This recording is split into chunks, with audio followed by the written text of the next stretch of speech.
Welcome back to the 100 spin test. In today's episode, number 65B, we continue our dive into the murky waters of roulette strategies, where promises of guaranteed wins often sink faster than an expensive lure after the fishing line breaks. Ever wondered if these so-called foolproof strategies can withstand the chaos of real-world distractions and cognitive biases? Well, you're in the right place. Let's see what happens. Today's test is from the black version of Kentuck White's PADASLAW strategy. PADASLAW is play all day and still leave a winner. Since I play online, I usually stick to the European wheel, but I'll use the US wheel this week, and the European version in the near future. There are 10 winning numbers out of a possible 38, so there is a 26.3% likelihood of winning on each spin.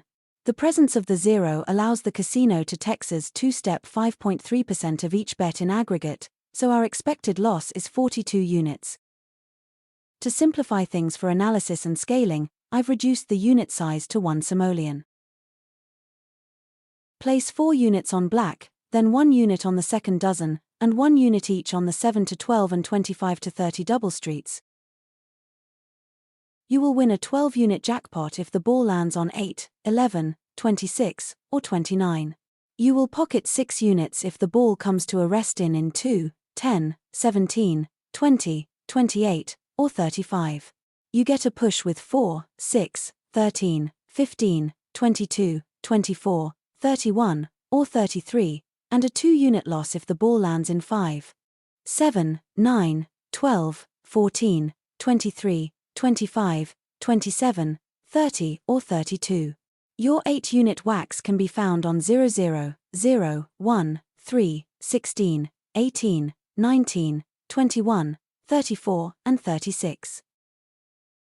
As always, the animated graph below shows the progress of the strategy as misplayed and gives an idea of how volatile the bet is. There is also a table below showing the payouts and losses for this bet. A link to Jack Ace's bet analyzer that contains much more information for this bet can be found in the description. Now let's speed things up and watch the progress. I'll be back at the end to summarize.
I will admit that I play favorites on this channel.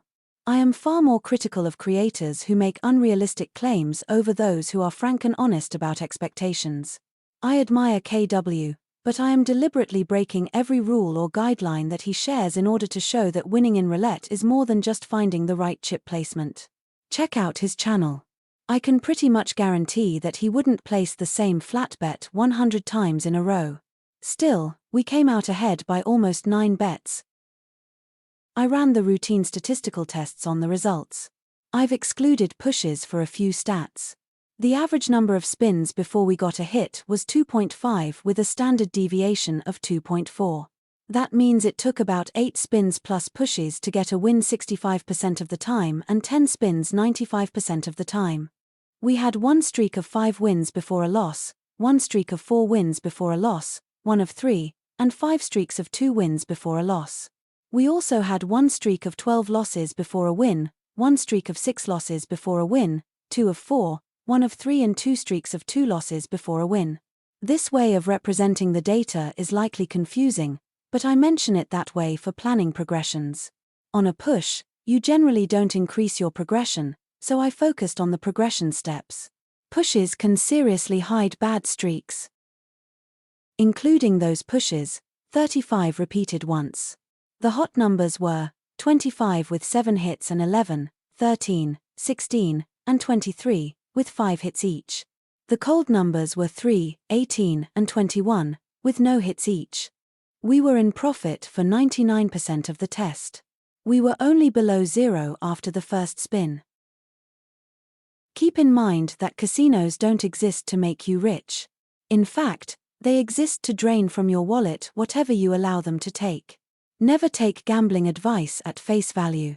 Test any strategy that you plan to play on a free online game and read as many critiques about the strategy that you can find. Some strategies only work for a limited time, and the remainder don't work at all. Adjust your risk and loss tolerance accordingly. Good luck until the next time.